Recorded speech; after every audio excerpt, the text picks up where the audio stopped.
ಅದು ಚೆನ್ನಾಗಿ ಶಕ್ತಿ ಕೊಡ್ತದೆ. ಅವ ನಾವು ಡ್ರಿಪ್ ಗೊಬ್ಬರ ಕೊಟ್ಟರು ಕೆಲಸ ಮಾಡ್ತದೆ. ಊಟ ನಮ್ಗೆ ಕೊಟ್ಟಂಗೆ ಅದು ಶಕ್ತಿ ಬರ್ತದೆ. ಎಲ್ಲ ಬೆಳೆಗೂ ಯೂಸ್ ಮಾಡಿ. ಇದು ರೋಸ್ಗೆ ಅಂತಲ್ಲ, ಇದು ಆ್ಯಕ್ಚುಲಿ ಭೂಮಿಗೋಸ್ಕರ ಕೊಡ್ತಾ ಇರೋದು ನಾವು.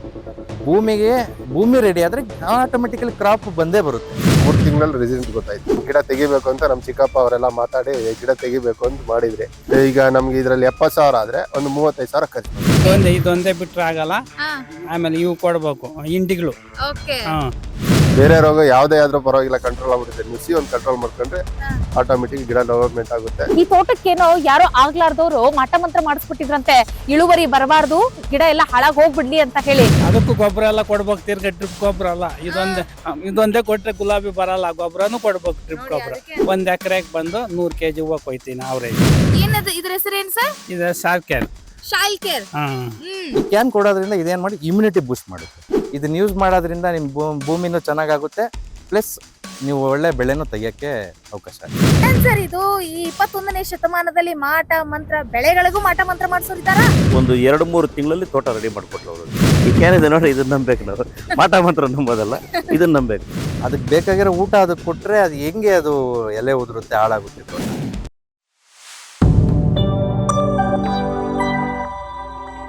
ಇಷ್ಟೊತ್ತು ನಾವು ಪ್ರಾಡಕ್ಟ್ ನ ಕ್ವಾಲಿಟಿ ಹೇಗಿರುತ್ತೆ, ಅವ್ರು ಹೆಂಗೆ ಉತ್ಪಾದನೆಯನ್ನ ಮಾಡ್ತಾರೆ, ಮತ್ತೆ ಅದ್ರ ಒಳಗಡೆ ಇರುವಂತಹ ಅಂಶ ಏನೇನು ಅನ್ನೋದ್ರ ಬಗ್ಗೆ ನಾವು ಮಾತನಾಡ್ತೀವಿ. ಈಗ ರೈತರ ತೋಟಕ್ಕೆ ಹೋಗ್ತೀವಿ. ಇದನ್ನ ಬಳಸಿದಂತ ರೈತರು ಯಾವ ರೀತಿಯಾಗಿ ರಿಸಲ್ಟ್ ಅನ್ನ ಕಂಡುಕೊಂಡಿದ್ದಾರೆ, ಬನ್ನಿ ಅದೆಲ್ಲವನ್ನು ಕೂಡ ನೋಡ್ತಾ ಹೋಗೋಣ. ಸರ್, ಹೋಗೋಣ. ರೈಟ್, ಖಂಡಿತ. ಸರ್ ನಮಸ್ತೆ. ನಮಸ್ತೆ, ಹೇಳಿ. ಹೇಗಿದ್ದೀರಾ ಸರ್? ಚೆನ್ನಾಗಿದ್ದೀನಿ. ಎಷ್ಟು ಎಕರೆ ಗುಲಾಬಿ ಬೆಳೀತಾ ಇದ್ದೀರಿ? ಇದು 1 ಎಕರೆ ಇದೆ ಮೇಡಮ್. 1 ಎಕರೆ. ಈ ಗುಲಾಬಿ ಒಂದನ್ನೇ ಬೆಳೀತಾ ಇದ್ದೀರಾ, ಮತ್ತೆ ಬೇರೆ ಯಾವ್ದಾದ್ರು ಬೆಳೆ ಇದೆಯಾ? ಬೇರೆ ಅಂದ್ರೆ ನಮ್ದು ಬೇರೆ ಇದೆ, ಅದರಲ್ಲಿ ರಾಗಿ ಹಾಕಿದೀನಿ. ಹೆಚ್ಚಾಗಿ ನೀವು ಗುಲಾಬಿ ಮೇಲೆ ಕಾನ್ಸಂಟ್ರೇಟ್ ಮಾಡ್ತಾ ಇರೋದು. ಓಕೆ, ಸಾಯಿಲ್ ಕೇರ್ ಬಳಸಬೇಕು ಅಂತ ಹೇಳಿ ಯಾಕೆ ಅನಿಸ್ತು? ಹೆಂಗ್ ಪರಿಚಯ ಆಯ್ತು ನಿಮ್ಗೆ? ನಮ್ಗೆ ಸಾಯಿಲ್ ಕೇರ್ ಪರಿಚಯ ಯಾವ ರೀತಿ ಆಯ್ತು ಅಂದ್ರೆ, ನಮ್ಗೆ ನಮ್ಮ ವೆಂಕಟರಮಣಪ್ಪ ಅವರು ತುಂಬಾ ದಿನದಿಂದ ಪರಿಚಯ ಇದ್ರು. ಅಂದ್ರೆ ಇವರು ಈ ಫೀಲ್ಡ್ ಅಲ್ಲಿ ಇದಾರೆ ಅಂತ ನನಗೆ ಗೊತ್ತಿರ್ಲಿಲ್ಲ. ನಾನು ತೋಟಕ್ಕೆ ಬಂದ್ಮೇಲೆ, ನಾನು ಮಾರ್ಕೆಟ್ಗೆ ಹೋದ್ಮೇಲೆ ಅವ್ರದ್ದು ಅಂಗಡಿ ಪರಿಚಯ ಆಗಿತ್ತಲ್ವಾ. ಆ ಪರಿಚಯ ಆದ್ಮೇಲೆ ಅವರೇ ಒಂದ್ಸಲಿ ವಿಸಿಟ್ ಮಾಡಿ ಹೇಳಿದ್ರು, ಇದನ್ನ ಕೊಡ್ರಿ, ಆಮೇಲೆ ನಿಮ್ದು ಗ್ರೋತ್ನೆಸ್ ಅದೆಲ್ಲ ಚೆಕ್ ಮಾಡ್ರಿ, ಆಮೇಲೆ ನೀವು ಯಾವ ರೀತಿ ಬರುತ್ತೆ ಅನ್ನೋದನ್ನ ನಿಮ್ಗೆ ಅರ್ಥ ಆಗುತ್ತೆ ಅಂತ ಅವರೇ ಬಂದು ಫಸ್ಟ್ ಸಜೆಷನ್ ಮಾಡಿ ಕೊಟ್ಟಾದ್ಮೇಲೆ ನನಗೆ ಒಂದು 3 ತಿಂಗಳಲ್ಲಿ ರಿಸಲ್ಟ್ ಗೊತ್ತಾಯ್ತು. ಹೌದಾ? ಏನೇನೆಲ್ಲ ಚೇಂಜಸ್ ಆಯ್ತು 3 ತಿಂಗಳಲ್ಲಿ? ಮೇಡಮ್, ನಾವು ಫಸ್ಟ್ ಸ್ಟಾರ್ಟಿಂಗ್ ಅಲ್ಲಿ ಗಿಡ ನಾಟಿ ಮಾಡಿದಾಗ ಗಿಡನೇ ಡೆವಲಪ್ಮೆಂಟ್ ಇರ್ಲಿಲ್ಲ. ಡೆವಲಪ್ಮೆಂಟ್ ಇದ್ದಾಗ ಏನಾಯ್ತು ಅಂದ್ರೆ, ಅದನ್ನ ಗಿಡ ತೆಗಿಬೇಕು ಅಂತ ನಮ್ ಚಿಕ್ಕಪ್ಪ ಅವರೆಲ್ಲ ಮಾತಾಡಿ ಗಿಡ ತೆಗಿಬೇಕು ಅಂತ ಮಾಡಿದ್ರಿ. ಮತ್ತೆ ಈ ಸಾಯಿಲ್ ಕೇರ್ ಕೊಟ್ಟಾದ್ಮೇಲೆ ನಮ್ಗೆ ಡೆವಲಪ್ಮೆಂಟ್ ಚೆನ್ನಾಗಾಯ್ತು. ಗಿಡ ತೆಗಿಬೇಕು ಅಂತಂದ್ರೆ ಏನೇನೆಲ್ಲ ಸಮಸ್ಯೆ ಆಗಿತ್ತು ಅದಕ್ಕೆ? ನಾವು ಭೂಮಿ ಫಸ್ಟ್ ಹದ ಮಾಡಿದ್ರಲ್ವಾ, ಆಗ ಕೆರೆ ಮಣ್ಣು ಹೊಡ್ಸಿದ್ವಿ. ಕೆರೆ ಮಣ್ಣು ಸರಿಯಾಗಿ ಅದಾಗಿರ್ಲಿಲ್ಲ. ಅದು ಅದಾಗಿಲ್ಲ ಯಾವಾಗ ಅಂದ್ರೆ, ಅದು ಭೂಮಿ ಒಳಗಡೆ ಬೇರು ಬಿಡೋದಕ್ಕೆ ಚಾನ್ಸ್ ಸಿಗ್ಲಿಲ್ಲ ಗಿಡಕ್ಕೆ. ಅದರಿಂದ ಅದಕ್ಕೆ ಗಿಡ ಡೆವಲಪ್ಮೆಂಟ್ ಆಗ್ಲಿಲ್ಲ. ಇದು ಕೊಟ್ಟಾದ್ಮೇಲೆ ಗಿಡನೂ ಚೆನ್ನಾಗಿ ಡೆವಲಪ್ಮೆಂಟ್ ಆಯ್ತು. ನಮ್ಗೆ ಸ್ಟಮ್ಮು ಎಲ್ಲ ಚೆನ್ನಾಗ್ ಬಂತು. ಹೂವ ಮತ್ತೆ ಶೈನಿಂಗು ಪ್ಲಸ್ ಹೂವ ಕ್ವಾಲಿಟಿ ಎಲ್ಲ ಚೆನ್ನಾಗಿತ್ತು. ಮೇಡಮ್, ರೋಗಕ್ಕೆ ತಕ್ಕಂಗೆ ಸ್ಪ್ರೇ ಮಾಡ್ತೀರಿ. ಯಾವ ರೋಗ ಇರುತ್ತೆ, ಈಗ ಚುಕ್ಕೆ ರೋಗ ಇರುತ್ತೋ, ಇಲ್ಲ ನುಸಿ ಇರುತ್ತೋ, ಇಲ್ಲ ಹಣ್ಣೆಲ್ಲ ಬಂದಿರುತ್ತೋ, ಆ ತರ ಯಾವ ರೋಗಕ್ಕೆ ತಕ್ಕಂಗೆ ಅದು ಸ್ಪ್ರೇ ಮಾಡ್ತೀರಿ. ಅದು ಸ್ಪ್ರೇ ಮಾಡಿದಾದ್ಮೇಲೆ ಅದ್ರ ಜೊತೆ ವಾರಕ್ಕೊಂದ್ಸಲಿ ಗೊಬ್ಬರ ಡ್ರಿಪ್ರಿಗೇಷನ್ ಅಲ್ಲಿ ಡ್ರಿಪ್ ಗೊಬ್ಬರ ಕೊಡ್ತೀರಿ. ಮತ್ತೆ ಸಾಯಿಲ್ ಕೇರ್ ಮಿಕ್ಸಿಂಗ್ ಫಸ್ಟ್ ಅಲ್ಲಿ ಏನು ಮಿಕ್ಸ್ ಮಾಡ್ಕೊಡಲ್ಲ. ಸಾಯಿಲ್ ಕೇರ್ ಫಸ್ಟ್ ಅಲ್ಲಿ ಯಾವುದೇ ರೀತಿ ಸಾಯಿಲ್ ಕೇರ್ ಫಸ್ಟ್ ಅಲ್ಲಿ ನಾವು ಡ್ರಿಪ್ ಗೊಬ್ಬರ ಯಾವುದೇ ರೀತಿ ಮಿಕ್ಸ್ ಮಾಡಲ್ಲ. ಸಾಯಿಲ್ ಕೇರ್ ಸೆಕೆಂಡ್ ಇದೆಯಲ್ಲ, ಅದ್ರಲ್ಲಿ ಕಂಪಲ್ಸರಿ ಮಿಕ್ಸ್ ಮಾಡ್ಕೊಂಡು 15 ಡೇಸ್ ಒನ್ಸು. ತಿಂಗಳಿಗೆ 2 ಕ್ಯಾನ್ ಕೊಡ್ತಾ ಇದ್ದೀರಿ. ಸರ್, ಖರ್ಚಿನ ವಿಚಾರಕ್ಕೆ ಅಂತ ಬಂದ್ರೆ ಮೇಡಮ್, ಖರ್ಚು ತುಂಬಾ ಇದೆ ಅಂದ್ರೆ ಯಾವ ರೀತಿ ಇದೆ ಅಂದ್ರೆ, ನಮ್ಗೆ ಇದ್ರಲ್ಲಿ ಆದಾಯ ಹೆಚ್ಚಾದಾಗ ಅದ್ರದ್ದು ಖರ್ಚು ಬಂದೇ ಬರುತ್ತೆ. ಈಗ ನಮ್ಗೆ ಇದ್ರಲ್ಲಿ 70,000 ಆದ್ರೆ ಒಂದು 35,000 ಖರ್ಚು ಬರುತ್ತೆ. ಒಂದ್ 40,000 ಆದ್ರೂ ಉಳಿಯುತ್ತೆ. ಇಳುವರಿ ಯಾವ ರೀತಿಯಾಗಿ ಬರ್ತಾ ಇದೆ ಸರ್? ಮೇಡಮ್, ಇಳುವರಿಗೆ ಏನ್ ತೊಂದರೆ ಇಲ್ಲ ಮೇಡಮ್. ಇಳುವರಿ ಯಾವ ರೀತಿ ಅಂದ್ರೆ, ಈಗ ನಾನು ಗಿಡ ನಾಟಿ ಮಾಡಿ ನಾವು 2 ವರ್ಷ ಆಗಿದೆ. 2 ವರ್ಷ ಆದ್ಮೇಲೆ ಮತ್ತೆ ಈಗ ಕಟ ಮಾಡಿದ್ರಿ, ಒಂದ್ ಅರ್ಧ ಅಡಿ ಬಿಟ್ಟು ಕಟ ಮಾಡಿದ್ರಿ. ಕಟ ಮಾಡಿ ಮತ್ತೆ ಚಿಗುರು ಬಂದಿರೋದು ಇದು ಗಿಡ ಮತ್ತೆ ಚಿಗುರು ಬಂದಿರೋದು ಇದು. ಈಗ ಏನಂದ್ರೆ 3 ಡೇಸ್ಗೆ 1 ಟೈಮ್ ಕಟ ಮಾಡ್ತಾ ಇದ್ರಿ ಹೂವು. ಹೂವು ಕಟಾವ್ ಮಾಡ್ತಾ ಇದ್ದೀನಿ. 3 ದಿನ ಇವತ್ತು ಬೆಳಗ್ಗೆ ಮಾಡಿದ್ರಾ? ಬೆಳಿಗ್ಗೆ ಮಾಡಿದ್ದೀನಿ. ಓಕೆ. ಹೂವಿನ ಕ್ವಾಲಿಟಿ ಹೇಗಿದೆ ಸರ್? ಕ್ವಾಲಿಟಿ ನೀವು ನೋಡ್ತಾ ಇದ್ರಲ್ಲ ಮೇಡಮ್, ಕ್ವಾಲಿಟಿ. ಅಲ್ಲ, ಇನ್ನು ನೀವು ಅದನ್ನ ಬೆಳೆಗಾರರಾಗಿದ್ರಲ್ಲ, ಇನ್ನಷ್ಟು ನೀವು ಚೆನ್ನಾಗಿ ವರ್ಣಿಸಕ್ ಸಾಧ್ಯ. ಅದಕ್ಕಾಗಿ ಮೇಡಮ್ ಇದು ಲಾಸ್ಟ್ ಏನಂದ್ರೆ ಈ ಇದ್ರಲ್ಲಿ ಲಾಸ್ಟ್ ಇದು ಈ ಯಾಕಂದ್ರೆ ಸ್ಟಮ್ ಎಲ್ಲ ನೋಡ್ರಿ, ಈ ಸ್ಟಮ್ ಇನ್ನ ಉದ್ದ ಬರುತ್ತೆ. ಇದು ಇದೆಯಲ್ಲ 3 ಇಂಚ್ ಬರುತ್ತೆ ಉದ್ದ. ಇದನ್ನ ಲಾಸ್ಟ್ ಆಗಿದೆ ಹೂವು. ಇದು ಈಗ ಮತ್ತೆ ಚಿಗುರು ಬಂದ್ ಮತ್ತೆ ಬರ್ಬೇಕು. ಒಂದ್ ವೇಳೆ ಇನ್ನು ಏನಾದ್ರೂ ನುಸಿ ಸಮಸ್ಯೆ ಇದ್ದು ಬಿಟ್ರೆ ಇಳುವರಿ ಕಾಣಕ್ಕೆ ಆಗಂಗಿಲ್ಲ ಅಂತ ಹೇಳ್ತಾರಲ್ಲ. ಹೌದು ಸೊ ಮೇಡಮ್. ನಿಮ್ ತೋಟದಲ್ಲಿ ನುಸಿ ಗಿಸಿ ಯಾವ ಸಮಸ್ಯೆ ಇಲ್ಲ?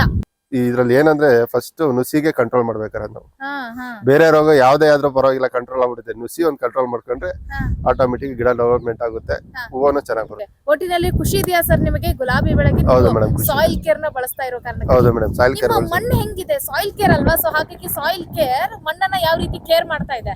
ಈ ಮಣ್ಣು ನಮ್ಗೆ ಯಾವಾಗ ಬೇರೆ ತಾಕತ್ ಕೊಡ್ಲಿಲ್ವೋ, ಬೇರೆ ಇಳಿಯೋದಕ್ಕೆ ತಾಕತ್ ಯಾವಾಗ ಕೊಡ್ಲಿಲ್ವೋ, ಇದು ಕೊಟ್ಟಾದ್ಮೇಲೆ ಮಣ್ಣು ಒಂಥರ ಲೂಸ್ ಆಯ್ತು. ಇದು ಲೂಸ್ ಆದ್ಮೇಲೆ ಬೇರೆ ಕ್ಲೀನ್ ಆಗಿ ಒಳಗಡೆ ಹೋಯ್ತು, ಆ ಕಡೆ ಈ ಕಡೆ ಎಲ್ಲ ಹರಡ್ತು. ಅದ್ರಲ್ಲಿ ನಾವೇನು ಗೊಬ್ಬರ ಕೊಡ್ತೀರೋ ಅದೆಲ್ಲ ಕ್ಲೀನ್ ಆಗಿ ಹೀರ್ಕೊಳೋದಕ್ಕೆ ತಾಕತ್ ಬಂತು ಗಿಡಕ್ಕೆ. ಅಂದ್ರೆ ಭೂಮಿ ಲೂಸ್ ಆದಂಗ ಅವಾಗ ಏನಾಗುತ್ತೆ ಅಂತಂದ್ರೆ ಗಾಳಿ ಪ್ರವೇಶ ಗಾಳಿ ಆಗುತ್ತೆ, ಪ್ರವೇಶ. ನೀವು ಕೊಟ್ಟಂತಹ ಗೊಬ್ಬರವೂ ಕೂಡ ಪ್ರವೇಶ ಆಗುತ್ತೆ. ಆಗ ಬೆಳೆಗಳು ನೀವು ಹೇಳದಂತ ಇಳುವರಿಯನ್ನ ಕೊಡಕ್ ಸಾಧ್ಯ. ಹೌದು madam. Okay sir, thank you so much sir. ಒಟ್ಟಿನಲ್ಲಿ ಖುಷಿ ಇದೆ ಅಲ್ವಾ ಸರ್ ನಿಮಗೆ ಈ ಒಂದು ಸಾಯಿಲ್ ಕೇರ್ ನಿಂದಾಗಿ? ಖುಷಿ ಇದೆ ಮೇಡಮ್. ಬೇರೆ ರೈತರಿಗೆ ಏನ್ ಹೇಳಕ್ ಇಷ್ಟಪಡ್ತೀರಿ ನೋಡ್ತಾ ಇರುವಂತ ಜನಗಳಿಗೆ? ನಾನು ಯೂಸ್ ಮಾಡ್ತಾ ಇದ್ದೀನಿ ಈ ಸಾಯಿಲ್ ಕೇರ್ 1 ಮತ್ತೆ 2. ನೀವು ಯೂಸ್ ಮಾಡಿ, ಅದ್ರ ಪ್ರಯೋಜನ ನೀವು ಪಡ್ಕೊಳ್ಳಿ. ನಮ್ಮ ಚಿಕ್ಕಪ್ಪ ಅವರು ಇವರು ನಾನು ಈಗ ಸದ್ಯಕ್ಕೆ ನಾನೀಗ ತೋಟದಲ್ಲಿ ಮೇಂಟೆನೆನ್ಸ್ ಇಲ್ಲ. ನಮ್ ಚಿಕ್ಕಪ್ಪ ಅವರೇ ತುಂಬಾ ಮೇಂಟೆನೆನ್ಸ್ ಮಾಡ್ತಾ ಇರೋದು. ಮಾತಾಡ್ತಾರೆ, ಕೇಳ್ರಿ ಅವ್ರ ಬಗ್ಗೆ, ಅವ್ರು ಕೇಳ್ತಾರೆ. ರೈತ ಬಾಂಧವರೇ, ದಿನ ಬೆಳಗಾದ್ರೆ ಈ ಹೂಗಳನ್ನ ಲಾಲನೆ ಪಾಲನೆ ಮಾಡುವಂತವರು ಇಲ್ಲಿ ಮಾಲೀಕರಿಗಿಂತ ಹೆಚ್ಚಾಗಿ ಈ ಬೆಳೆಯನ್ನ ನೋಡ್ಕೊಳ್ತಾ ಇರುವವರು ಮಾಲೀಕರ ಚಿಕ್ಕಪ್ಪ. ಬನ್ನಿ ಅವ್ರ ಜೊತೆ ಮಾತಾಡ್ತಾ ಹೋಗೋಣ, ಬೆಳೆಗಳು ಯಾವ ರೀತಿಯಾಗಿದೆ ಅನ್ನೋದನ್ನ ಕೇಳೋಣ. ಸರ್, ಏನ್ ಅನ್ಸುತ್ತೆ ಸಾಯಿಲ್ ಕೇರ್ ಹಾಕಿದ್ರಿಂದ ಗುಲಾಬಿ ಯಾವ ರೀತಿ ಬದಲಾವಣೆಯನ್ನ ಕಾಣಿಸ್ಕೊಳ್ತು? ಅದು ಚೆನ್ನಾಗಿ ಬೆಳೆ. ಇದು ಒಂದೇ ನಂಬರ್ ಬಿಟ್ರೆ ಫ್ರೀಯಾಗಿ ಚೆನ್ನಾಗಿ ವಾರಕ್ಕೊಂದ್ 15 ದಿನಕ್ಕೆ ಒಂದ್ ಕಿತ ಕೊಡ್ಬೇಕು. ಕೊಟ್ರೆ ಚೆನ್ನಾಗಿ ಗುಲಾಬಿ ಬರ್ತದೆ. ನಾವೇ ಕೊಡೋದು. 15 ದಿನಕ್ಕೊಮ್ಮೆ ಕೊಡ್ತೀರಾ? ಕೊಡ್ತೀರಿ. ಆಮೇಲೆ 5 ದಿನಕ್ಕೆ ಒಂದ್ ಕಿತ ಪ್ರೇ ಮಾಡಿಸ್ತೀನಿ ಔಷಧಿ. ಅದು ಬೇರೆದು? ಬೇರೆ ನುಸಿಕೆ, ಇದ್ರಕ್ಕೆ ಅದೇ ಹಣ್ಣೆಲ್ಲಕ್ಕೆ, ಚುಕ್ಕೆ ರೋಗಕ್ಕ, ಅವಕ್ಕೆಲ್ಲ ಅವೆಲ್ಲ ಬೇರೆ. ಅವೆಲ್ಲ ಬೇರೆ. ಇದು ಗ್ರೋತಿಗಾಗಿ ಇವೆರಡು ಕೊಡ್ತೀರಾ? 15 ದಿನಕ್ಕೆ ಒಂದು, 15 ದಿನಕ್ಕೆ ಇನ್ನೊಂದು, ತಿಂಗಳಿಗೆ 2 ಕ್ಯಾನ್ ಕೊಟ್ಬಿಟ್ರೆ ಗುಲಾಬಿ ಸೂಪರ್. ಅದಕ್ಕೂ ಗೊಬ್ಬರ ಎಲ್ಲ ಕೊಡ್ಬೇಕು, ತಿರ್ಗ ಡ್ರಿಪ್ ಗೊಬ್ಬರ ಅಲ್ಲ. ಇದೊಂದೇ ಕೊಟ್ರೆ ಗುಲಾಬಿ ಬರಲ್ಲ, ಗೊಬ್ಬರನು ಕೊಡ್ಬೇಕು, ಡ್ರಿಪ್ ಗೊಬ್ಬರ. ಅದಕ್ಕೆ ಅಂದಿದ್ದು ನಾನು, ಇದನ್ನ ಆಕ್ಚುಲಿ ನೋಡ್ಕೊಳ್ಳೋರ್ ಜೊತೆ ನಾವು ಮಾತಾಡ್ಬೇಕು. ಮತ್ತೇನೇನ್ ಕೊಡ್ಬೇಕು? ಡ್ರಿಪ್ ಗೊಬ್ಬರ ಕೊಡ್ಬೇಕು, 19 ಗೊಬ್ಬರ ಕೊಡ್ಬೇಕು, ತಿಪ್ಪೆ ಗೊಬ್ಬರ ವರ್ಷಕ್ಕೊಂದೇ ಕೊಡಕ, ಕೊಟ್ಟಿಗೆ ಗೊಬ್ಬರ ಕೊಡ್ಬೇಕಾ? ಕೊಟ್ಟಿಗೆ ಗೊಬ್ಬರ ವರ್ಷಕ್ಕೊಂದ್ಕಿಂತ ಕೊಡ್ಬೇಕು. ಇದು ಡ್ರಿಪ್ ಆಗಿ 5-5 kg ಗೊಬ್ಬರ ಕೊಡ್ಬೇಕು. ಮತ್ತೆ ಇವಾಗ ಬೆಳೆ ಯಾವ ರೀತಿ ಇದೆ ಸರ್ ಇವಾಗ ನೋಡ್ತೀರಾ? ಇವಾಗ ಚೆನ್ನಾಗೈತೆ, ಚೆನ್ನಾಗಿದೆ. ಇಳುವರಿ ಹೆಂಗ್ ಬರುತ್ತೆ? ಇಳುವರಿ ಇನ್ನ ಒಂದ್ ಸ್ವಲ್ಪ ಗಿಡ ಆದ್ಮೇಕ ಚೆನ್ನಾಗ್ ಬರ್ತದೆ. ಇವಾಗ ಕಟಿಂಗ್ ಹಾಕಿ 3ನೇ ಕೊಯ್ದು ಕೀಳ್ತಾ ಇದ್ದೀನಿ. 1 ಎಕರೆಗೆ ಬಂದು 100 kg ಹೂವು ಕೊಯ್ತೀನಿ ಅವರೇಜ್. ಓಕೆ. ಇವಾಗ ಬೇರೆ ಯಾರಾದ್ರೂ ಗುಲಾಬಿ ಬೆಳಿತಿರ್ತಾರಲ್ಲ, ಅವ್ರು ಗುಲಾಬಿಗೂ ನಿಮ್ಮ ಗುಲಾಬಿಗೂ ಏನ್ ಡಿಫ್ರೆನ್ಸ್? ಅವ್ರು ಏನ್ ಹೇಳ್ತಾರೆ? ಡಿಫ್ರೆನ್ಸ್ ಮಾಡ್ದಂಗ ಇರ್ತದೆ. ಅದು ಊಟ ನಮ್ಗೆ ಕೊಟ್ಟಂಗೆ ಅದು ಶಕ್ತಿ ಬರ್ತದೆ, ಆದ್ರೆ ಬರಲ್ಲ ಅದು. ನಾವು ತಿಂದಂಗೆ ನಾವು ಗಟ್ಟಿಯಾಗಿರ್ತೀವಿ, ಅದೇ ರೀತಿ ಬೆಳೆಯೂ ಇರುತ್ತೆ ಅಂತ ಹೇಳ್ತೀರಾ. ಓಕೆ.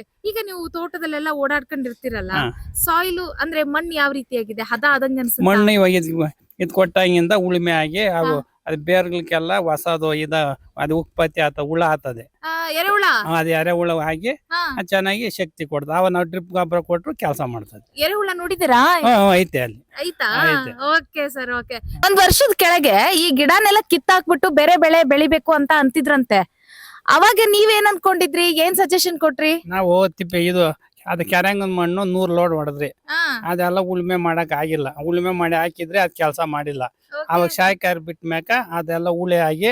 ಏನದು ಇದ್ರ ಹೆಸರು? ಏನ್ ಸರ್ ಇದು? ಶಾಯ್ಕಾರ್. Soil care. Thank you so much sir. ಗುಲಾಬಿನ ತುಂಬಾ ಚೆನ್ನಾಗಿ ಬೆಳಿತಾ ಇದ್ದೀರಿ, ಮತ್ತೆ ಸಾಯಿಲ್ ಕೇರ್ ಮೂಲಕ ಮಣ್ಣನ್ನ ಉಳಿಸ್ತಾ ಇದ್ದೀರಿ. ಧನ್ಯವಾದ ಸರ್. ಇದೊಂದೇ ಬಿಟ್ರೆ ಆಗಲ್ಲ, ಆಮೇಲೆ ಇವು ಕೊಡ್ಬೇಕು, ಇಂಡಿಗಳು. ಓಕೆ. ನೋಡಿದ್ರಲ್ಲ ರೈತ ಬಾಂಧವರೇ, ಸಾಯಿಲ್ ಕೇರ್ ನಿಂದ ಗುಲಾಬಿ ಬೆಳೆಯಲ್ಲಿ ಆದಂತಹ ಬದಲಾವಣೆ ಇದಾಗಿತ್ತು. ಆಕ್ಚುಲಿ ವೈಜ್ಞಾನಿಕವಾಗಿ ನಾವು ಮಾತನಾಡೋದಾದ್ರೆ ಇಲ್ಲಿ ಥ್ರಿಪ್ಸ್ ಇಲ್ಲ, ಮೈಟ್ಸ್ ಇಲ್ಲ, ಮತ್ತೆ ಈ ಒಂದು ಎಲೆಗಳಲ್ಲೂ ಕೂಡ ಆರೋಗ್ಯಕರವಾದಂತ ಎಲೆಗಳನ್ನು ಕೂಡ ನೋಡ್ತಾ ಇದೀವಿ, ಇಳುವರಿನೂ ಕೂಡ ಚೆನ್ನಾಗಿ ನೋಡ್ತಾ ಇದೀವಿ. ಇದಕ್ಕೆ ವೈಜ್ಞಾನಿಕವಾದಂತ ಕಾರಣವೂ ಕೂಡ ಒಂದಿರುತ್ತಲ್ಲ, ಅದನ್ನು ಕೂಡ ಕೇಳ್ಬಿಡೋಣ. ಸರ್, ಮೊದಲೇದಾಗಿ ನಮ್ಮ ರೈತರಿಗೆ ನಿಮ್ ಪರಿಚಯ ಮಾಡ್ಕೊಟ್ಬಿಡಿ. ನಮಸ್ತೆ, ನನ್ನ ಹೆಸರು ಶಂಕರ್ ಅಂತ. ನಾವು ಆರ್ಗ್ಯಾನಿಕ್ ಪ್ರಮೋಟ್ ಮಾಡಬೇಕು ಅನ್ನೋದಕ್ಕೋಸ್ಕರ ನಾವು ಇದು ಇಂಡೋ ಅಮೆರಿಕನ್ ಬಯೋಟೆಕ್ ಅನ್ನೋ ಬ್ರ್ಯಾಂಡ್ ಅಲ್ಲಿ ಸಾಯಿಲ್ ಕೇರ್ ಅಂತ ಬಯೋ ಫರ್ಟಿಲೈಸರ್ಸ್ ಕಂಪ್ನಿಯನ್ನು ಶುರು ಮಾಡಿದೀವಿ. ಇದರಿಂದ ಏನ್ ಯೂಸಸ್ ಆಗ್ತಿದೆ ಅಂದ್ರೆ, ಈಗ ರೈತರು ಫುಲ್ ಕೆಮಿಕಲ್ ಯೂಸ್ ಮಾಡ್ತಿದ್ದಾರೆ, 100% ಕೆಮಿಕಲ್ ಯೂಸ್ ಮಾಡ್ತಿದ್ದಾರೆ. ಪ್ಲಸ್ ಅದೇನಾಗ್ತಿದೆ, ಜಾಸ್ತಿ ಯಥೇಚ್ಛವಾಗಿ ಅದ್ರದ್ದು ಏನಿದೆಯೋ ಅದಕ್ಕಿಂತ ಸಾಕಷ್ಟು ಹೆಚ್ಚಿಗೆ ಕೊಡ್ತಿದ್ದಾರೆ. ಆದ್ರಿಂದ ಏನಾಗ್ತಿದೆ, ಭೂಮಿಯಲ್ಲಿ ಎಲ್ಲ ಗಟ್ಟಿ ಆಗ್ತಿದೆ ಭೂಮಿ. ಸೊ ಅಸಿಡಿಕ್ pH ಎಲ್ಲ ವೇರಿಯೇಷನ್ ಆಗಿ ಇಳುವರಿ ತೆಗಿಯಕ್ ಆಗ್ತಿಲ್ಲ ಸರಿಯಾಗಿ. ಸೊ ಇದು ನಾವೇನ್ ಮಾಡ್ತೀರಿ ಅಂದ್ರೆ, ಅವ್ರು ಏನ್ ಬೆಳೆಸ್ತಾ ಇದಾರೋ ಫರ್ಟಿಲೈಸರ್ಸ್ ಕೆಮಿಕಲ್, ಅದ್ರಲ್ಲಿ ಒಂದು 70% ಯೂಸ್ ಮಾಡಕ್ ಹೇಳ್ತೀವಿ.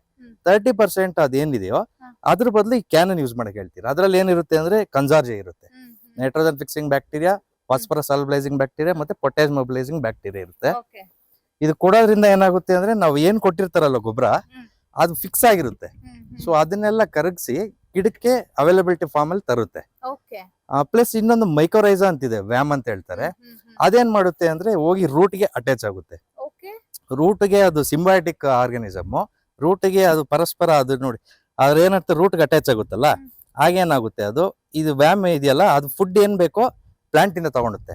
ಒಂದ್ ಪ್ರಶ್ನೆ ಕೇಳ್ತೀನಿ, ಯಾಕೆ ಈ ಗುಲಾಬಿಗೆ ಪದೇ ಪದೇ ಈ ಬೂದಿ ರೋಗ ಆಗಿರ್ಲಿ ಮತ್ತೆ ನುಸಿಗಳು ಅಟ್ಯಾಕ್ ಆಗುವಂತದ್ದು, ಇದೆಲ್ಲವೂ ಯಾಕೆ ಸಮಸ್ಯೆಗಳು ಬರುತ್ತೆ? ಈ ರೋಸ್ ಏನಂದ್ರೆ ಮೇಡಮ್, ಇದು ಸಾಫ್ಟ್ ಇದು ಇರುತ್ತಲ್ವಾ, ಪೆಟಲ್ಸ್ ಎಲ್ಲ ಸಾಫ್ಟ್ ಇರೋದ್ರಿಂದ ಇದು ನುಸಿ ಅಂತ ಅವಾಯ್ಡ್ ಮಾಡಕ್ ಆಗದೇ ಇಲ್ವಾ, ಅದು ಬಂದೇ ಬರುತ್ತೆ. ಅದನ್ನ ಕಂಟ್ರೋಲ್ ಮಾಡಕ್ ಆಗಲ್ಲ. ಬಟ್ ಸಮ್ ಪರ್ಸೆಂಟ್ ಈಗ 5 ದಿವಸಕ್ಕೆ ಒಂದ್ಸತಿ ಸ್ಪ್ರೇ ಮಾಡ್ತಾರೆ. ಈ ಕ್ಯಾನ್ಸ್ ಬಳಸೋದ್ರಿಂದ ಏನಾಗುತ್ತೆ, ಗಿಡಕ್ಕೆ ಏನಾಗುತ್ತೆ, ಇಮ್ಯುನಿಟಿ ಪವರ್ ಬರುತ್ತೆ. ಇಮ್ಯುನಿಟಿ ಮನುಷ್ಯ ಗಟ್ಟಿ ಇತ್ತ ಅಂದ್ರೆ ಯಾವ್ದೇ ಕಾಯಿಲೆ ಅಥವಾ ರೋಗ ಬಂದ್ರು ಸ್ವಲ್ಪ ಏನೋ ಒಂದು ಚಿಕ್ಕ ಟ್ರೀಟ್ಮೆಂಟ್ ತಗೊಂಡ್ರೆ ವಾಸಿ ಆಗ್ಬಿಡುತ್ತೆ. ಅದೇ ವೀಕ್ ಆಗಿದ್ರು ಅಂದ್ರೆ ಅವ್ರಿಗೆ ಎಷ್ಟೇ ಔಷಧಿ ಕೊಟ್ರು ಏನೇ ಕೊಟ್ರು ಟೈಮ್ ತಗೊಳುತ್ತೆ ರಿಕವರ್ ಆಗುತ್ತೆ. ಈ ಕ್ಯಾನ್ ಕೊಡೋದ್ರಿಂದ ಇದೇನ್ ಮಾಡಿ ಇಮ್ಯುನಿಟಿ ಬೂಸ್ಟ್ ಮಾಡುತ್ತೆ. ಇಮ್ಯುನಿಟಿ ಬೂಸ್ಟ್ ಮಾಡೋದ್ರಿಂದ ಏನಾಗುತ್ತೆ, ಈ ರೋಗನೂ ಕಮ್ಮಿ ಬರುತ್ತೆ, ಟ್ರಿಪ್ಸು ಫುಲ್ ಅವಾಯ್ಡ್ ಆಗಲ್ಲ, ಒಂದು 50 to 60% ಅವಾಯ್ಡ್ ಆಗುತ್ತೆ. ಸ್ಪ್ರೇ ಒಂದು 2-3 ಡೇಸ್ ಮುಂದಕ್ಕೆ ಹೋಗ್ಬೋದು. ಈ ಗುಲಾಬಿನ ಇವ್ರೆಲ್ಲ ಕಿತ್ತು ಬೇರೆ ಬೆಳೆನ ಹಾಕ್ಬೇಕು ಅಂತ ಏನೋ ಪ್ಲಾನ್ ಮಾಡಿದ್ರಂತೆ. ಸೊ ಅವತ್ತು ಬೆಳೆ ನೀವು ನೋಡಿದಾಗ ಹೆಂಗಿತ್ತು, ಮತ್ತೆ ಅದಕ್ಕೆ ಮರುಜೀವ ಕೊಟ್ಟಿದ್ದೀರಿ ಅಂತಂದ್ರೆ ಸೊ ಇದೆಲ್ಲ ಹೆಂಗ್ ಸಾಧ್ಯ ಆಯ್ತು ಅಂತ? ಮೇಡಮ್ ಜಸ್ಟ್ ಇದೇನು ಸೈಂಟಿಫಿಕಲಿ ಹೋಗಿದ್ದೀರ ಅಷ್ಟೇ. ಈಗ ಇಲ್ಲಿ ಮಾಡ್ತಾ ಇರೋರೆಲ್ಲ ಅವೈಜ್ಞಾನಿಕತೆ, ಸೈಂಟಿಫಿಕ್ ಆಗಿ ಮಾಡೋದೇ ಇಲ್ಲ. ಸುಮ್ನೆ ಮೂಟೆ ನಾನು DAP 10 ಮೂಟೆ ಹಾಕ್ದೆ ಅಂತಾರೆ, ಅವಶ್ಯಕತೆ ಇಲ್ಲ. ಆ ಪ್ಲಾಂಟ್ ಗೆ ಎಷ್ಟು ಬೇಕೋ ಅಷ್ಟೇ ಕೊಡ್ಬೇಕು. ಅಷ್ಟು ಕೊಟ್ಟು ಇದು ಆರ್ಗ್ಯಾನಿಕ್ ಎರಡು ಕೆಮಿಕಲ್ ಎರಡು ಇದ್ರಲ್ಲೇ ಹೋದ್ರೇನೆ ಈಗ ವರ್ಕೌಟ್ ಆಗದ್ ಮೇಡಮ್. ಚೆನ್ನಾಗಿ ಬೆಳೆ ತೆಗಿಯಕ್ಕೆ ಅಷ್ಟೇ ಕೊಡ್ಬೇಕು. ಹೌದು. ಪ್ಲಸ್ ಈ ಗುಲಾಬಿಯಲ್ಲಿ ಈ ಕಡೆ ಎಲ್ಲ ಯಾರು ಮೈಕ್ರೋನ್ಯೂಟ್ರಿಯೆಂಟ್ಸ್ ಅನ್ನೋದು ಗೊತ್ತೇ ಇಲ್ಲ ಅವ್ರಿಗೆ, ಬರೀ NPK ಮಾತ್ರ ಕೊಡ್ತಾ ಇದಾರೆ. ಮೈಕ್ರೋನ್ಯೂಟ್ರಿಯೆಂಟ್ಸ್ ಸ್ವಲ್ಪ ಪರ್ಸೆಂಟ್ ಬೇಕು, ಬಟ್ ಬೇಕು, ಅದನ್ನ ಯಾರು ಕೊಡ್ತಿಲ್ಲ ಇಲ್ಲಿ. ನೋಡ್ತಾ ಇರುವಂತಹ ರೈತರಿಗೆ ನೀವು ವೈಜ್ಞಾನಿಕವಾಗಿ ಇನ್ನಷ್ಟು ಸಲಹೆ ಏನಾದ್ರು ಕೊಡೋದಿದ್ರೆ ಏನ್ ಹೇಳಕ್ ಇಷ್ಟಪಡ್ತೀರಿ? ಏನಿಲ್ಲ, ಎಲ್ಲ ಈಗ ರೈತರೆಲ್ಲ ಯೂಸ್ ಮಾಡಿ ಇದನ್ನ. ಯಾಕಂದ್ರೆ ಇದು ನಿಮ್ ಭೂಮಿ ಎಲ್ಲ ಹಾಳಾಗಿದೆ ಈಗ, ಕೆಮಿಕಲ್ ಫರ್ಟಿಲೈಸರ್ಸ್ ಎಲ್ಲ ಹಾಕಿ. ಇದನ್ನ ಯೂಸ್ ಮಾಡೋದ್ರಿಂದ ನಿಮ್ ಭೂಮಿನೂ ಚೆನ್ನಾಗಾಗುತ್ತೆ, ಪ್ಲಸ್ ನೀವು ಒಳ್ಳೆ ಬೆಳೆನೂ ತೆಗಿಯಕ್ಕೆ ಅವಕಾಶ ಆಗುತ್ತೆ. ಎಲ್ಲಾ ಬೆಳೆಗೂ ಯೂಸ್ ಮಾಡಿ. ಇದು ರೋಸ್ಗೆ ಅಂತಲ್ಲ, ಇದು ಆಕ್ಚುಲಿ ಭೂಮಿಗೋಸ್ಕರ ಕೊಡ್ತಾ ಇರೋದು ನಾವು. ಭೂಮಿ ರೆಡಿ ಆದ್ರೆ ಆಟೋಮೆಟಿಕಲಿ ಕ್ರಾಪ್ ಬಂದೇ ಬರುತ್ತೆ. ಸೊ ನೀವು ಭೂಮಿ ರೆಡಿ ಮಾಡ್ಕೊಳ್ಳಿ ಫಸ್ಟ್. ಓಕೆ ಸರ್, ಧನ್ಯವಾದ ಸರ್. ಸಾಕಷ್ಟು ಮಾಹಿತಿಯನ್ನ ನಮ್ ಜೊತೆಗೆ ಶೇರ್ ಮಾಡಿದ್ದಕ್ಕಾಗಿ. ವಿಜ್ಞಾನಿಗಳಾದಂತಹ ನೀವು ಈ ತೋಟಕ್ಕೆ ಕಾಲಿಟ್ಟು ಸಲಹೆಯನ್ನ ಕೊಟ್ಟು ಇವತ್ತು ಈ ಒಂದು ಬೆಳೆಗೆ ಮರುಜೀವವನ್ನ ಕೊಟ್ಟಿದ್ದೀರಿ. ಧನ್ಯವಾದ. ನಿಮ್ಮ ಈ ಒಂದು ಕೆಲಸ ಹೀಗೆ ಯಶಸ್ವಿಯಾಗಿ ಸಾಗಲಿ ಅಂತ ಹೇಳಿ ನಾವು ಕೂಡ ವಿಶ್ ಮಾಡ್ತೀವಿ. ಬನ್ನಿ, ಈಗ ನಾವು ಮತ್ತೊಂದು ಗುಲಾಬಿ ತೋಟದಲ್ಲೇ ಇದ್ದೀವಿ. ಈ ತೋಟದ ವಿಪರ್ಯಾಸ ಮತ್ತು ವಿಶೇಷ ಏನು ಅಂತಂದ್ರೆ, ಈ ತೋಟಕ್ಕೇನೋ ಯಾರೋ ಆಗ್ಲಾರ್ದವ್ರು ಮಾಟ ಮಂತ್ರ ಮಾಡಿಸ್ಬಿಟ್ಟಿದ್ರಂತೆ, ಇಳುವರಿ ಬರಬಾರ್ದು, ಗಿಡ ಎಲ್ಲ ಹಾಳಾಗ್ ಹೋಗ್ಬಿಡ್ಲಿ ಅಂತ ಹೇಳಿ.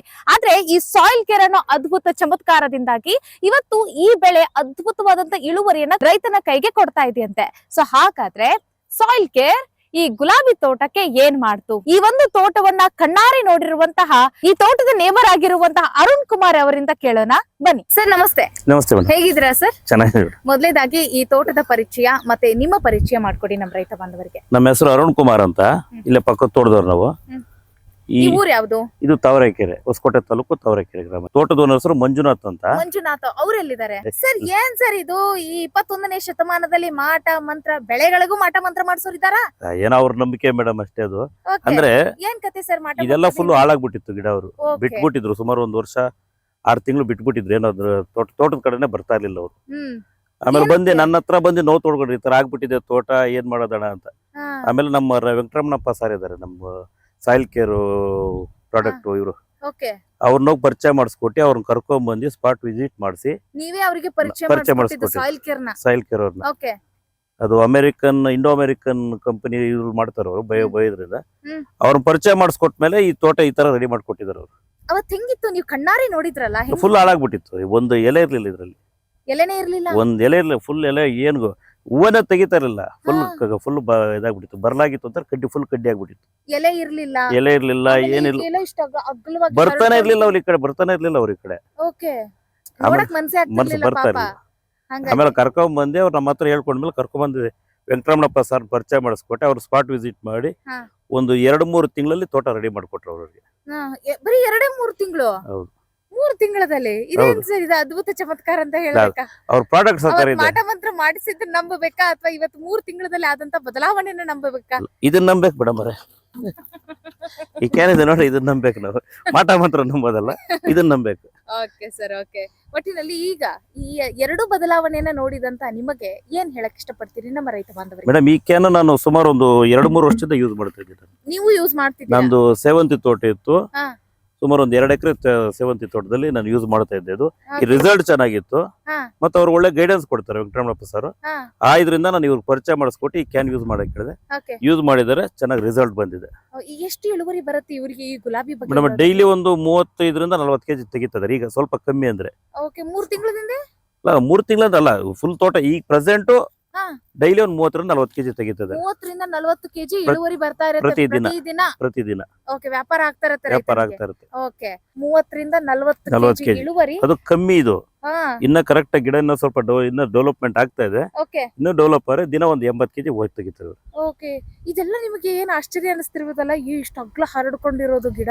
ಹೌದು ಹಾ? ಮೇಡಮ್, ಮನುಷ್ಯ ಓಡಾಡಕ್ ಆಗ್ತಾ ಇಲ್ಲ ಒಳಗಡೆ. ನಾವ್ ಯಾವ ರೀತಿ ಮೇಂಟೈನ್ ಮಾಡ್ರೆ ಆ ರೀತಿ ಇರುತ್ತೆ ಮೇಡಮ್. ಅಷ್ಟೇ ಹಾ. ತೋಟ.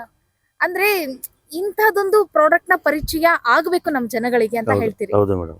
ಇಂಥದ್ರ ಬಗ್ಗೆ ವಿಷಯ ನಮ್ಮ ಇದರಿಂದ ರೈತರಿಗೆ ಬೇರೆ ಗೊತ್ತಾಗ್ಬಿಟ್ರೆ ಯಾರಿಗೆ ಆಗ್ಲಿ ತೊಂದ್ರೆ ಇಲ್ಲ, ಭೂಮಿಗೂ ತೊಂದ್ರೆ ಇಲ್ಲ, ಹಾ. ಯಾರ ಗಿಡಕ್ಕೂ ತೊಂದ್ರೆ ಇಲ್ಲ, ಮನುಷ್ಯನಿಗೂ ತೊಂದ್ರೆ ಇಲ್ಲ, ಹಾ. ಎಲ್ಲದಕ್ಕೂ ಯೂಸ್ ಆಗುತ್ತಿದ್ದು. ಹಾ.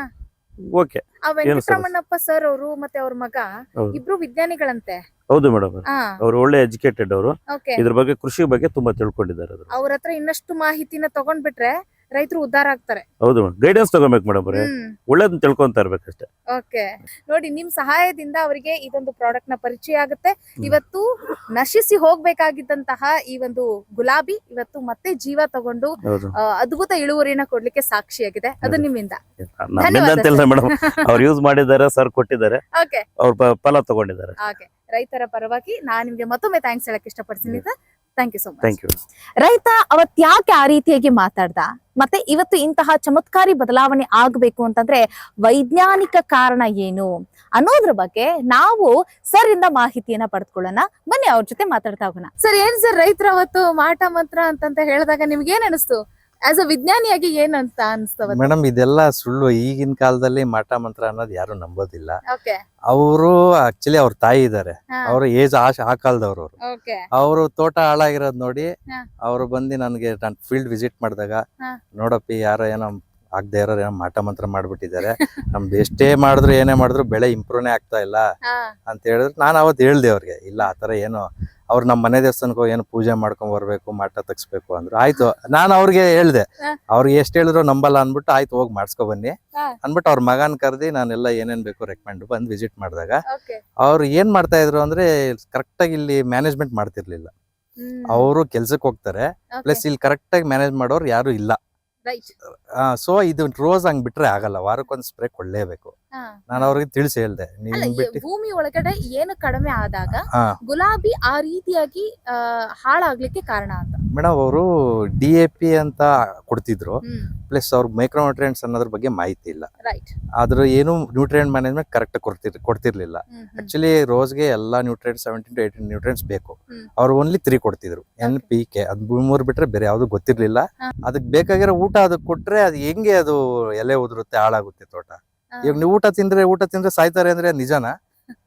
ಅದು ಎಷ್ಟು ಲಿಮಿಟ್ ಅಲ್ಲಿ ಇರ್ಬೇಕು, ಲಿಮಿಟ್ ಅಲ್ಲಿ ಎಷ್ಟು ಕೊಡ್ಬೇಕು ಅಷ್ಟು ಕೊಟ್ರೆ ತೋಟ ಹೆಂಗ್ ಬೆಳವಣಿಗೆ ಆಗ್ಬೇಕು ಅದ್ರ ಪ್ರಕಾರ ನೀಟಾಗಿ ಹೋಗುತ್ತೆ. ಸೊ ನಾನು ಅದು ರೆಕಮೆಂಡ್ ಮಾಡಿ ಎಲ್ಲ ನಮ್ಮ bio fertilisers, chemical plus organic ಎರಡೂ ಹೋದ್ವಿ. ಈಗ ಅವ್ರು ಏನ್ ಕೊಡ್ತಾ ಇದ್ರು, ವಾಟರ್ ಸಾಲ್ಯುಬಲ್ ನಾನು ವೀಕ್ಲಿ 4 to 5 kgs ರೆಕಮೆಂಡ್ ಮಾಡ್ತಾ ಇದ್ದೆ. ಇದು 15 days ಒನ್ಸ್ ಸಾಯಿಲ್ ಕೇರ್ 1 ಕೊಡಕ್ ಹೇಳಿದ್ದೆ. 1 ಕೋಟ್ ಒಂದು 15 ಡೇಸ್ ಆದ್ಮೇಲೆ ಸಾಯಿಲ್ ಕೇರ್ 2 ಕೊಡ್ತಿದ್ರು. ಮತ್ತೆ ಮೈಕ್ರೋರೈಸ ಇದೆ ನಮ್ದು, ಮೈಕ್ರೋಮ್ಯಾಕ್ಸ್ ಅಂದ್ಬಿಟ್ಟು ಅದನ್ನು ಕೊಟ್ಟು ಎಲ್ಲ ಕರೆಕ್ಟ್ ಆಗಿ ನ್ಯೂಟ್ರಿಯೆಂಟ್ ಮ್ಯಾನೇಜ್ ಮಾಡೋದ್ರಿಂದ ತೋಟ ಇಷ್ಟು ಮಾತ್ರ ಆಗಿದೆ. ಈಗ ಅವ್ರು ಖುಷಿಯಾಗಿದ್ದಾರೆ ಮೇಡಮ್. ನೀವು ಅವತ್ತು ನೋಡಿದಾಗ ಅವತ್ತೇನ್ ವಿಸಿಟ್ ಅವತ್ತು ಮಾಡಿ ತೋಟ ಹೆಂಗಿತ್ತು ಕಂಡಾಗ? ಅವರು ಅಷ್ಟೇ ಬಿಟ್ಬಿಟ್ಟಿದ್ರಲ್ಲ, ಇನ್ನಾಗಲ್ಲ ಇದು ಮಠ ಮಂತ್ರ ಆಗದೇ ಇಲ್ಲ ಬಿಡಿ ಅಂದ್ರು. ಇಲ್ಲ ಇಲ್ಲ ಅನ್ಬಿಟ್ಟು ಅವ್ರ ಮಗ ಹೇಳಿ ನಾನು ಕನ್ವಿನ್ಸ್ ಮಾಡಿ ಎಲ್ಲ ತೋಟ ಅವ್ರು ಅವತ್ತು ನಂಬಿದ್ರ ಅಂದ್ರೆ ಹಾಳಾಗ್ ಹೋಗ್ತಾ ಇದೆ ಮತ್ತೆ ಇದನ್ನ ತೆಗೆದು ಬೇರೆ ಬೆಳೆ ಹಾಕ್ಬೇಕು ಅಂತ ಹೇಳಿ ಯೋಚನೆ ಮಾಡುವಂತ ರೈತನ ಮೈಂಡ್ ಸೆಟ್ ಗೆ ಅವತ್ತು ನೀವು ಇನ್ನೊಂದ್ ಯಾವ್ದೋ ಒಂದು ಪ್ರಾಡಕ್ಟ್ ನ ತೋರಿಸಿದಾಗ ಅವರು ಇನ್ವೆಸ್ಟ್ ಮಾಡಕ್ ರೆಡಿ ಇದ್ರ ಅವತ್ತು ಅಂತ. ಆಕ್ಚುಲಿ ಅವರು ಹೊಸ ಪರಿಚಯ ಆಗಿರೋದ್ರಿಂದ ಯಾರು ಒಪ್ಪಲ್ಲ. ಅರುಣ್ ಕುಮಾರ್ ಅಂತ ಇದಾರಲ್ಲ ಇನ್ನೊಬ್ಬ ನಮ್ಮ ಫಾರ್ಮರ್ ಆಲ್ರೆಡಿ ಯೂಸ್ ಮಾಡ್ತಾರೆ ಪಕ್ಕದ ತೋಟವರು, ಅವ್ರ ಮಾತನ್ನ ನಂಬಿ ಆಯ್ತು ಒಂದ್ಸತಿ ನೋಡೇ ಬಿಡೋಣ ಅಂತ ಟ್ರೈ ಮಾಡಿದ್ರು. Okay sir, thank you so much sir. ಇಂತಹ ರೈತರು ತುಂಬಾ ಕಡೆ ಸಿಗ್ತಾರೆ. ಮಿತ್ತನ್ನ ಇಟ್ಕೊಂಡು ಬೆಳೆಗಳನ್ನ ಬೆಳೆಯುವಂತಹ ರೈತರು, ಮತ್ತೆ ಮೂಢನಂಬಿಕೆಗಳನ್ನ ಇಟ್ಕೊಂಡು ಬೆಳೆಗಳನ್ನ ಬೆಳೆಯುವಂತವ್ರು. ಸೊ ಅಂತವರ ಮೂಢನಂಬಿಕೆಗಳಿಗೆ ವೈಜ್ಞಾನಿಕವಾಗಿ ನೀವು ಔಷಧಿಯನ್ನ ಕೊಡ್ತಾ ಇದ್ದೀರಲ್ಲ, ಅದಕ್ಕೆ ಧನ್ಯೋಸ್ಮಿ ಸರ್, ಧನ್ಯವಾದ. Thank you. ನೋಡಿದ್ರಲ್ಲ ರೈತ ಬಾಂಧವ್ರೆ, ಯಾವ ಮಾಟ ಮಂತ್ರನೂ ಇಲ್ಲ, ವೈಜ್ಞಾನಿಕವಾಗಿ ಕೃಷಿ ಮಾಡಿ ಬೆಳೆ ಏನ್ ಕೇಳುತ್ತೆ ಅದನ್ನ ಕೊಟ್ಬಿಡಿ, ಆಗ ಬೆಳೆ ನೀವು ಹೇಳಿದ ಇಳುವರಿಯನ್ನ ಕೊಡೋದ್ರಲ್ಲಿ ಅನುಮಾನವೇ ಇಲ್ಲ ಅಂತ ಹೇಳ್ತಾ ಮುಂದಿನ ವಿಡಿಯೋದಲ್ಲಿ ಮತ್ತೊಬ್ಬ ವಿಶೇಷ ರೈತನೊಂದಿಗೆ ಸಿಗೋಣ. ನಮಸ್ಕಾರ.